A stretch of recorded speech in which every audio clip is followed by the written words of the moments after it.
Federal agents were told the FBI will no longer investigate ICE confrontations. Incredulous silence follows the headline as reporters try to make sense of a decision that could reshape criminal investigations for federal immigration agents.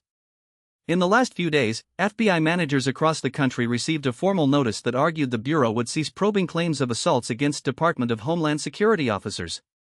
ICE agents were alerted on the same day, according to insiders who wished to remain anonymous due to the sensitivity of the material. The guidance, if carried out, would shift the responsibility for investigating on-the-ground confrontations to Homeland Security Investigations, ICE's own investigative arm, effectively leaving the agency to investigate its own personnel. The decision comes amid a heightened national debate over the conduct of federal immigration officers.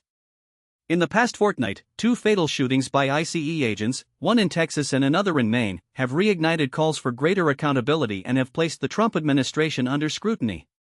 Critics argue that the Justice Department and Homeland Security have ignored the spike in violent incidents, especially as there is no other federal body to scrutinize the actions of those officers. The message to FBI agents outlined that investigations of alleged assaults against federal officers would no longer be handled by the Bureau. Rather, the guidance suggested that ICE and DHS would take the lead. In practice, this means that cases involving assault on a federal officer would fall to an internal division of the very agency that often is accused of excessive use of force.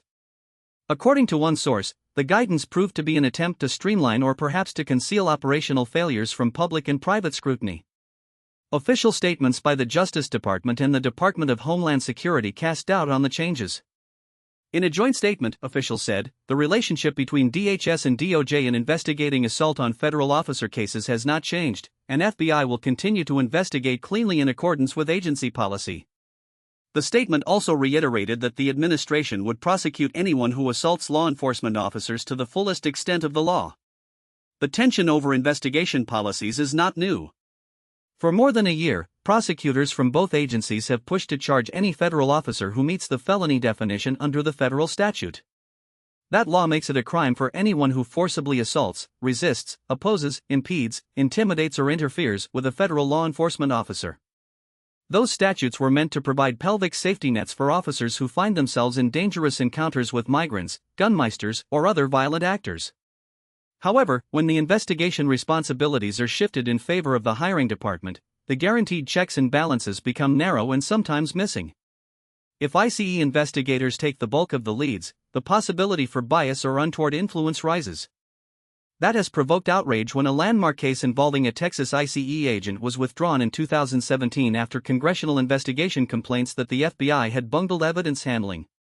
Industry watchdogs and advocacy groups argue that the backlash is less about a specific policy change and more about broader defeats.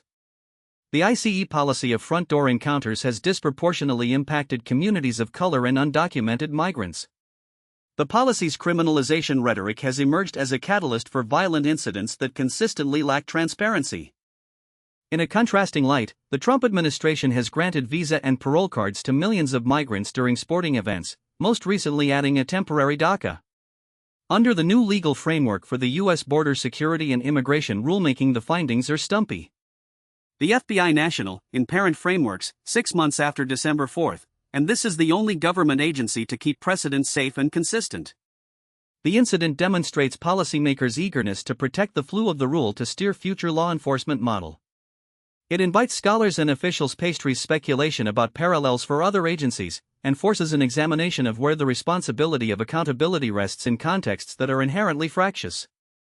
The question of who should investigate who stands out as an urgent question for the public as the Delta wave threatens a new vacuum in accountability. In closing, the tug-of-war between the FBI and ICE presents a scenario that requires standard oversight structures to unequivocally direct the trajectory of law enforcement. The significance of change in any agency is that oversight mechanisms must be strengths rather than weaknesses.